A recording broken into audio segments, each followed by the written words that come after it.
विदेशी ब्रांड की दीवानी है जो यो जनरेशन है ना, यो कि हम तो विदेशी ब्रांड लेंगे, उनका आज भ्रम तोड़ देते हैं। भारत में कई ऐसे ब्रांड एक्टिव हैं जो सुनने में इंग्लिश लगते हैं लेकिन है भारतीय कंपनियों के, भारतीय फाउंडर हैं, बस तुम्हें रुझाने के लिए, उलझाने के लिए उन्होंने इंग्लिश नाम रख रखा है। द चिंग्स सीक्रेट ब्रांड का ऑनर अजय गुप्ता है लेकिन कंपनी का नाम चाइनीज रख रखा है। सनम कपूर जी चंडीगढ़ में रहते हैं, पिज्जा का बिजनेस करते हैं, बट कंपनी का नाम लापिनोज रख रखा है, इटालियन। क्यों? तो आखिर क्या कारण है कि देसी बिजनेसमैन, भारतीय बिजनेसमैन विदेशी नाम रखता है? क्या विदेशी नाम रखने से सेल बढ़ती है या 150 साल की अंग्रेजों की गुलामी का असर है? आज की वीडियो में बताऊंगा मैं 4 कारण जिसकी वजह से देसी ब्रांड विदेशी नाम रखते हैं, और साथ ही साथ 12 ऐसे ब्रांड का खुलासा करूंगा जो दिखने में आपको फॉरेन लगेंगे पर विशुद्ध रूप से भारतीय है। तो ये ब्रांड कब बने, किसने बनाए, क्या नाम रखा, क्यों रखा, सब बताया करे तेरा राहुल।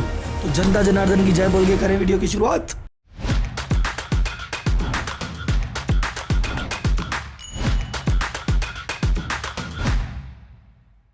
ब्रांड गुरु जगदीप कपूर जी कहते हैं कि अगर किसी कंपनी को अपना नाम रखना है तो सबसे इंपॉर्टेंट चीज होती है कैटेगरी, कि किस कैटेगरी में वो व्यापार कर रही है। वो कहते हैं एक अप्रोच होती है देसी खारी इंग्लिश मारी अप्रोच, मतलब अगर देश में बेचना है तो खारी बोल के बेचो और विदेश में बेचना है तो मारी बोल के बेचो। जैसा देश वैसा भेष वैसा नाम। तो मान लो अगर आप ऐसी कैटेगरी में बिजनेस कर रहे हो जो फॉरेन कैटेगरी है, जैसे आपने कहा मैं तो सूट बना रहा हूँ साहब, मैं तो शर्ट बना रहा हूँ, तो ये कैटेगरी क्या है? ये तो वेस्टर्न वियर है, भारतीय परिधान तो है ही नहीं। तो जब वेस्टर्न वियर की कैटेगरी है तो यहाँ पे मेजर ब्रांड जब वेस्टर्न है, फॉरेन है, तो भैया अगर आप देसी हो, इंडिया के हो, लेकिन अगर ब्रांड बना रहे हो तो नाम तो इंग्लिश रखना पड़ेगा, नहीं तो जनता भाव नहीं देगी। तो कपड़े का ब्रांड है तो भैया पीटर इंग्लैंड नाम रखना पड़ेगा, नाम रखना पड़ेगा एलन सोली, नाम रखना पड़ेगा लुई फिलिप, चाहे हो इंडियन ही। दूसरा एग्जाम्पल और समझो, अब बोलोगे सर अमूल भी तो बड़ा ब्रांड है, हल्दीराम भी तो बड़ा ब्रांड है, इन्होंने तो विदेशी नाम नहीं रखे।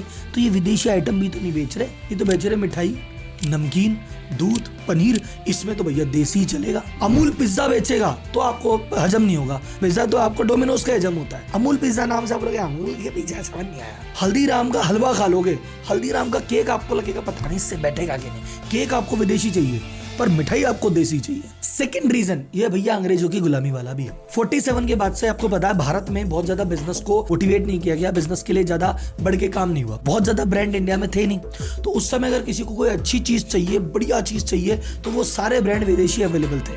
तो भारतीय जनमानस में काफी समय से बैठा हुआ है कि अगर बाहर की कोई चीज आएगी तो वही अच्छी है, वही बेटर है। लेकिन जैसे जैसे 91 के बाद इकोनॉमी खुली है और अब नई पीढ़ी बाजार में आने लगी है, तो नई पीढ़ी को समझ में आने लग गया कि भैया इंडिया में भी ब्रांड है, और अब इंडिया के ब्रांड का जलवा होने लगा है। लेकिन ये जितने भी लेगेसी ब्रांड है ये सब विदेशी नाम रख के ही बाजार में सेट हो पाए। तीसरी की बात आती है कंपटीशन, कि किस कैटेगरी में ऑलरेडी जो लोग हैं वो किस प्रकार के हैं। फॉर एग्जांपल मेरे को सूट बनाना है, अब सूट बनाने वाली कैटेगरी में मैं उधर देख रहा हूँ कि यार इधर एक ब्रांड है ऑलरेडी ब्लैकबेरी नाम से, एक ब्रांड है पार्क एवेन्यू नाम से। अब उसके सामने अगर मैं कोई सूट बनाऊंगा तो यार मुझे नाम वैसा ही रखना पड़ेगा। अब मैं बालक राम रख के सूट बनाऊंगा, चलेगा नहीं ना। चौथा कारण ये भी है कि कई कंपनियां सोचती है कि हमको सारा माल इंडिया में थोड़ी बेचना है, महंगे महंगे प्रोडक्ट है, इंडिया के तो कुछ ही लोग ले पाएंगे, बाकी हमारी सेल तो एक्सपोर्ट से आएगी, तो हमको तो पूरे वर्ल्ड में बेचना है, इंडिया में तो थोड़ा सा ही माल बिकेगा, तो भैया विदेशी नाम रखना है, क्योंकि देसी नाम रख के इंडिया में तो बिक जाएगा, बाहर क्या होगा रे। अब अपन देखते हैं 12 ब्रांड कि इनका नाम कैसे बढ़ा, किसने चालू किया। तो सबसे पहला ब्रांड आपको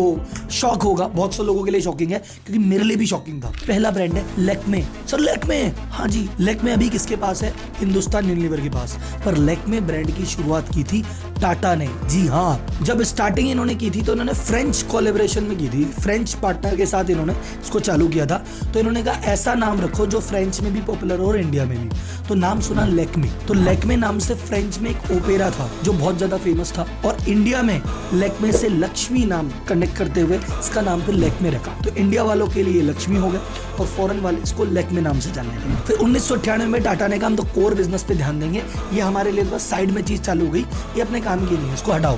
तो इन्होंने हिंदुस्तान यूनिलीवर को भेज दिया, अभी ये ब्रांड हिंदुस्तान यूनिलीवर के पास है। सेकंड ब्रांड आता है हाई डिजाइन। आपने देखा होगा बड़े बड़े मॉल्स में बड़े बड़े शोरूम होते हैं, लेदर के सुपर प्रीमियम प्रोडक्ट, लेदर के laptop bag, wallet, belt, handbag, jacket, shoes, ये सारी चीजें हाई डिजाइन की आती है।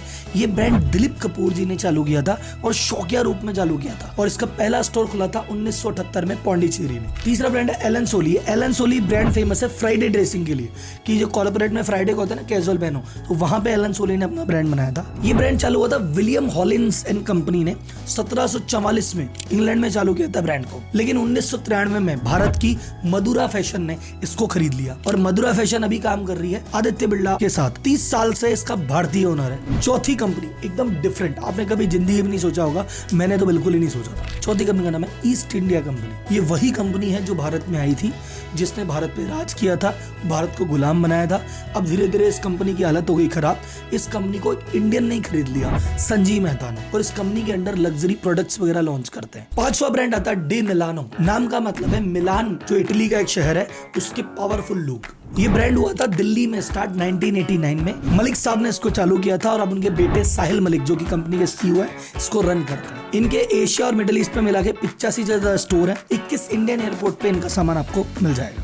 One more interesting fact, brand number 6 Monte Carlo. मोनेको शहर का एक छोटा सा कस्बा है मोंटे निग्रो, उसके नाम पे रखा गया है, जो कि लग्जरी के लिए सुपर फेमस है। मोंटे कार्लो 100% इंडियन ब्रांड है। इसकी शुरुआत 1984 में नाहर ग्रुप ने की थी। नाहर ग्रुप की एक फ्लैगशिप कंपनी ओसवाल वुलन, आपने मैंने ओसवाल के बहुत कपड़े पहने होंगे, उसी ने ब्रांडेड मोंटे कार्लो नाम से अपना ब्रांड चालू किया। और ये मेन के वुमन के बच्चों के वुलन प्रोडक्ट बनाते हैं। ये 200 से ज्यादा इनके एक्सक्लूसिव स्टोर है, 1300 से ज्यादा मल्टी ब्रांड आउटलेट में इनके प्रोडक्ट आपको मिलते हैं। पीटर इंग्लैंड, ये ब्रांड 1890 में बना था और ये इंग्लैंड की कंपनी ने बनाया था। और ये जो ब्रिटिश सोल्जर हैं उनको खाकी पैंट सप्लाई करने के लिए ये ब्रांड बना था। लेकिन सन 2000 में आदित्य बिरला ग्रुप ने फिर इसको खरीद लिया और पिछले 23 साल से इसका जो ओनर है वो इंडियन है, भारतीय है। 8th ब्रांड है फ्लाइंग मशीन। ये लगता है विदेशी ब्रांड है, देसी ब्रांड है।